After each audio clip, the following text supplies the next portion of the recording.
வணக்கம். நான் உங்கள் ஜெயா. இன்றைக்கி நம்ம இந்த வீடியோவில் இந்தியன் இங்கிலீஷ் ப்ரோஸோடைய தோற்றத்தை பற்றி பார்க்கலாம் வாங்க. இந்தியன் இங்கிலீஷ் ப்ரோஸோட தோற்றத்துக்கு நிறைய காரணங்கள் இருக்குது. அதில் முக்கியமானது இந்த வெஸ்டர்னுடைய தாக்கம், அதாவது மேற்கத்தியத்தோடைய தாக்கம். அது மாத்திரம் இல்லாமல் இங்கிலீஷ் லிட்ரேச்சர் நம்மளுடைய கல்வி முறையில் சேர்க்கப்பட்டது. அப்புறம் யூரோப்பியன் தாட்ஸ், மக்கள் அவங்கள மாதிரி நம்ம மேற்கத்தியர்கள் மாதிரி யோசிக்க ஆரம்பிச்சது. இதெல்லாம் தான் இந்த நியூ லிட்ரேச்சரான இந்தியன் இங்கிலீஷ் ப்ரோஸ் தோற்றத்துக்கான காரணம்.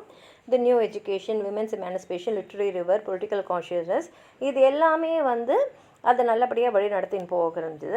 ஆரம்ப காலகட்டத்தில் நிறைய எழுதினவங்க ராஜா ராம்மோகன் ராய், ராமகிருஷ்ண பரமஹம்ச, விவேகானந்தா, எம்என் ராய், மகாத்மா காந்தி இப்படி குறிப்பிட்டு சொல்லலாம். விவேகானந்தோடைய 1893 அவர் சிகாகோ பார்லிமெண்ட்டில் பேசின பேச்சு, அதில் பற்றி ரிலிஜன்ஸை பற்றி அவர் சொன்னதெல்லாம் வரலாறு. அவருடைய பேச்சுகள் எல்லாமே நிறைய வால்யூம்ஸாக அத்வைத ஆஷ்ரம் பப்ளிஷ் பண்ணியிருக்காங்க.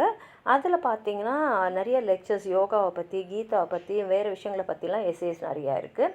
அதே மாதிரி ஃப்ரீடம் மூமெண்ட்டில் முன்னணியில் இருந்த பேச்சாளர்கள் நிறைய பேர் அவங்களுடைய பேச்சை எழுத்து வடிவத்தில் கொண்டு வர ஆரம்பித்தாங்க. முக்கியமாக பார்த்திங்கன்னா ரணடி, கோக்லி, திலக், நேரு இவங்கெல்லாம்.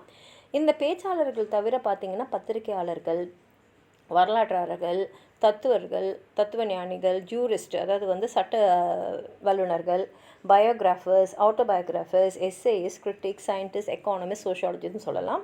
குறிப்பிட்ட ஒரு 2 பேர் இங்கே நம்ம பார்க்குறோன்னா டாக்டர் ராதாகிருஷ்ணன். இவருடைய படைப்புகள்னு பார்த்திங்கன்னா the philosophy of Rabindranath Tagore, the reign of religion and contemporary philosophy, Indian philosophy, eastern religion and western thought, The English rendering of Bhagavad Gita, Dhammapada, The Principal Upanishads, Brahma Sutra and Idealist View of Life இதெல்லாம் தான். அடுத்து நிரசி சௌத்ரியோட படைப்புகள் பார்த்திங்கன்னா The Autobiography of an Unknown Indian, A Passage to England, The Continent of Sirs and To Live or Not to Live. இந்த மாதிரி நிறைய பேர் இருக்காங்க. உங்களுக்கு அதாவது சொல்லணும்னு நினச்சிங்கன்னா கீழே இருக்கிற கமெண்ட் பாக்ஸில் எழுதுங்க. இந்த வீடியோ லைக் பண்ணுங்கள், உங்கள் ஃப்ரெண்ட்ஸோடு ஷேர் பண்ணுங்கள். சப்ஸ்கிரைப் பண்ணாதவங்களாம் ப்ளீஸ் சப்ஸ்கிரைப் பண்ணி சப்போர்ட் பண்ணுங்கள். நன்றி.